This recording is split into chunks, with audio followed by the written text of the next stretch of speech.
28 जनवरी 2025 को अलास्का के फेयरबैंक्स के पास स्थित एल्सन एयर फोर्स बेस पर एक F-35 लाइटनिंग II लड़ाकू विमान दुर्घटनाग्रस्त हो गया, यानी कि क्रैश हो गया, जिसकी तस्वीरें आपके सामने हैं। दरअसल अमेरिकी वायुसेना के अधिकारियों ने बताया कि दुर्घटना लैंडिंग के समय हुई और पायलट को सुरक्षित बाहर निकाल लिया गया। हालांकि विमान को काफी नुकसान पहुंचा है। इस घटना के बाद अमेरिकी वायुसेना ने गहन जांच शुरू कर दी है ताकि ऐसी घटनाओं की पुनरावृत्ति को रोका जा सके।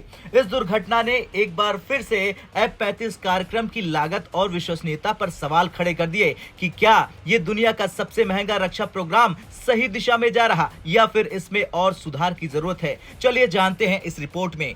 दरअसल इस हादसे की पुष्टि 354वीं फाइटर विंग के कमांडर अमेरिकी वायुसेना कर्नल पॉल टाउनसेंड ने की। उन्होंने कहा कि हम इस घटना की पूरी जांच करेंगे और ये सुनिश्चित करेंगे कि भविष्य में ऐसी घटनाओं को न्यूनतम किया जाए। रिपोर्ट के अनुसार पायलट ने उड़ान के दौरान खराबी का अनुभव किया और विमान से बाहर निकलने के लिए मजबूर हो गया। उसे तुरंत पास के बेसेट आर्मी अस्पताल ले जाया गया, जहां उसकी हालत स्थिर बताई गई। F-35 प्रोग्राम अमेरिका का सबसे महंगा रक्षा कार्यक्रम है। इस पर पेंटागन ने लगभग 1.7 ट्रिलियन डॉलर यानी कि लगभग 141 लाख करोड़ रुपए खर्च करने की योजना बनाई है। इसमें आगामी सालों में 2500 से अधिक विमान खरीदने की योजना शामिल है। इसका निर्माण अमेरिकी एरोस्पेस कंपनी लॉकहीड मार्टिन द्वारा किया जा रहा है। ये कंपनी के लिए सबसे बड़ा राजस्व जनरेटर है, जो इसके कुल राजस्व में लगभग 30% का योगदान देता है।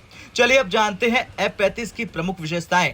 दरअसल स्टील टेक्नोलॉजी से ये रडार से बच निकलने में सक्षम है। सुपरसोनिक गति से ये 1.6 मैक यानी 1975 किलोमीटर प्रति घंटा की स्पीड से उड़ान भर सकता है। लंबी उड़ान क्षमता से ये बिना रुके 12 घंटे से अधिक उड़ान भर सकता है। मल्टी रोल फाइटर जेट होने की वजह से ये एयर टू एयर और एयर टू ग्राउंड मिशन दोनों को कर सकता है। हालांकि इसकी अत्यधिक लागत और बार बार होने वाली तकनीकी समस्याएं इसे विवादास्पद बना रही। ये पहली बार नहीं जब F-35 विमान दुर्घटनाग्रस्त हुआ हो। इससे पहले भी कई बार घटनाएं हो चुकी हैं। टेक्सास से लॉस एंजल्स जा रहा एक F-35 न्यू मैक्सिको में ईंधन भरने के बाद क्रैश हो गया था।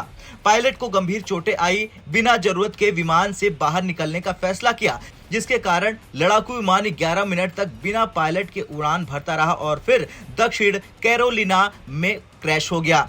यूटा में एक प्रशिक्षण उड़ान के दौरान एक F-35 दुर्घटनाग्रस्त हो गया था। ब्रिटिश नौसेना का F-35B स्टील्थ जेट भूमध्य सागर में क्रैश हुआ। बार बार हो रही इन दुर्घटनाओं ने इस प्रोग्राम की सुरक्षा और विश्वसनीयता पर सवाल खड़े कर दिए हैं।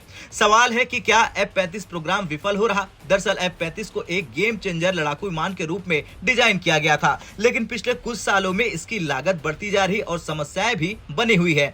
ये विमान जटिल सॉफ्टवेयर और हार्डवेयर पर निर्भर करता है, जिनमें बार बार खराबी देखी गई है। पेंटागन ने इसे महंगा और कठिन ऑपरेशन वाला प्रोजेक्ट करार दिया।